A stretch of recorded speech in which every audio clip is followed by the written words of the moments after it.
ঢাকার মিরপুরের এক মধ্যবিত্ত পরিবারে জন্ম নেয় রাজু। পড়াশোনায় তেমন খারাপ না, আবার খুব ভালোও না, কিন্তু রাজু বড় ছিল একটু চঞ্চল, বন্ধুদের মধ্যে প্রভাব বিস্তার করার প্রবণতা ছিল তার প্রবল। স্কুল জীবনে সে কখনোই হেরে যেতে চাইত না, এমনকি তুচ্ছ ব্যাপারেও। তার বাবা ছিলেন একটি কাপড়ের দোকানের সেলসম্যান, মা গৃহিণী।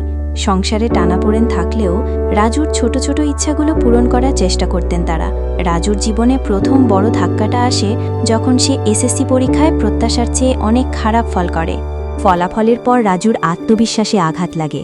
আশপাশের মানুষ, আত্মীয় স্বজনের কটাক্ষ আর বাবার হতাশ দৃষ্টি তাকে এক প্রকার মানসিকভাবে ভেঙে দেয়। কলেজে ভর্তি হলেও তার আগ্রহ চলে যায় পড়ালেখা থেকে।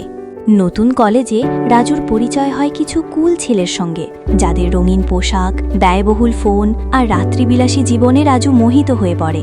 সেই বন্ধুরাই প্রথম তাকে মাদক স্পর্শ করায়। প্রথমে সিগারেট, পরে গাঁজা, এরপর ইয়াবা। একবার ট্রাই করে দেখ, সমস্যা হবে না, এই লোভনীয় প্রস্তাবের কাছে রাজু হার মানে। মাত্র 1 বছরের মধ্যেই রাজুর জীবন সম্পূর্ণ পাল্টে যায়। সে পড়াশোনা প্রায় ছেড়েই দেয়। পরিবার বুঝতে পারে কিছু একটা সমস্যা আছে, কিন্তু রাজু এতটাই চালাক ছিল যে সে সব ঢেকে রাখতে জানত। একদিন রাতে রাজুর মা তার ব্যাগে ইয়াবার প্যাকেট পেয়ে যান। শুরু হয় ঝড়। বাবার রাগ, মার কান্না, তবুও রাজুয়া তখন আর ফিরে আসার মতো অবস্থায় নেই। সে তখন ঋণে জর্জরিত। নিজের ফোন বিক্রি করেছে, এমনকি মায়ের সোনার চেইন চুরি করে বিক্রি করেছে। একসময় পরিবারের ধৈর্য ভেঙে যায় এবং রাজুকে ঘর থেকে বের করে দেওয়া হয়। রাজু এখন রাস্তায়। শুরুর দিকে বন্ধুদের বাসায় আশ্রয় নেয়, কিন্তু আস্তে আস্তে সেখান থেকেও বিতাড়িত হয়।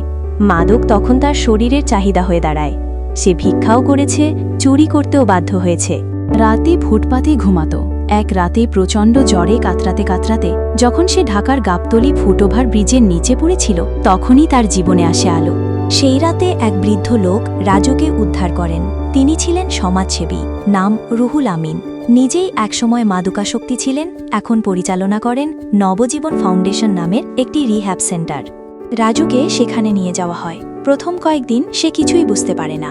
মাদক ছাড়ার কষ্ট, শরীরের অস্থিরতা, মানসিক যন্ত্রণা সব একসঙ্গে।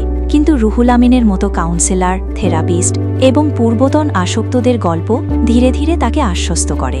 4 মাস পর রাজু পুরোপুরি মাদক মুক্ত হয়। এবার সে সিদ্ধান্ত নেয় আর কখনো এই পথে পা বাড়াবে না। তার মধ্যে এক নতুন চেতনা জেগে ওঠে। রাজু ঠিক করে যে সে এবার নিজের জীবনের অর্থ খুঁজে বের করবে। সে ফাউন্ডেশনেই স্বেচ্ছাসেবী হিসাবে কাজ শুরু করে। নতুন আসক্তদের সেবা করা, ওয়ার্কশপে অংশ নেওয়া, থেরাপিতে সহায়তা করা। রাজু বুঝতে পারে যারা অন্ধকারে ছিল তাদের আলো দেখানোই হবে তার জীবনের সত্যিকার লক্ষ্য। পরবর্তী 2 বছরে রাজু নিজেকে সম্পূর্ণ বদলে ফেলে। সে আবার পড়াশোনা শুরু করে, একটি বেসরকারি বিশ্ববিদ্যালয় থেকে সোশ্যাল ওয়ার্ক বিষয়ে ডিগ্রি অর্জন করে এবং নিজেই একটি মাদক বিরোধী সংগঠন তৈরি করে। নাম রাখে আলোকপথ। এবার সে ঢাকার বিভিন্ন স্কুল কলেজে গিয়ে সেমিনার নেয়, গল্প করে নিজের জীবনের, দেখায় পুরনো ছবিগুলো, শোনায় রাতের কান্না, ফুটপাতে শুয়ে থাকার ভয়াল মুহূর্তের কথা। আজ রাজু হাজার হাজার তরুণের অনুপ্রেরণা। মিডিয়ায় তার গল্প আসে, তাকে সংবর্ধনা দেওয়া হয়, এমনকি সরকারও তার সংগঠনকে সহযোগিতা করতে শুরু করে। কিন্তু রাজু জানে তার যাত্রা এখনও শেষ হয়নি। তার চোখে জল আসে যখন সে দেখে এক কিশোর মাদকের কবল থেকে ফিরে এসে মঞ্চে দাঁড়িয়ে বলে, ভাইয়া, আপনি আমার জীবন বাঁচিয়েছেন। রাজু তখন শুধু মৃদু হাসে, কারণ সে জানে আলো ছড়াতে হলে একবার অন্ধকারে ডুবে যেতে হয়। রাজুর গল্প আমাদের শেখায়, মানুষ যত গভীরেই ডুবে যাক, একটু আলো থাকলেই সে ফিরে আসতে পারে। দরকার শুধু একটা হাত, একটা সুযোগ, একটা বিশ্বাস। আমরা যদি একজন রাজুর পাশে দাঁড়াই, সে পারে 1000 জনকে বাঁচাতে। আসুন আমরা সবাই একসাথে মাদকমুক্ত একটি সমাজ গড়ি, কারণ অন্ধকার ভেদ করেই আসে আলো। যাই হোক, আজকের গল্পটি এ পর্যন্তই। যদি গল্পটি ভালো লেগে থাকে তাহলে অবশ্যই লাইক, কমেন্ট, শেয়ার এবং চ্যানেলে নতুন হলে আমাদের চ্যানেলটিকে সাবস্ক্রাইব করে রাখবেন। ধন্যবাদ।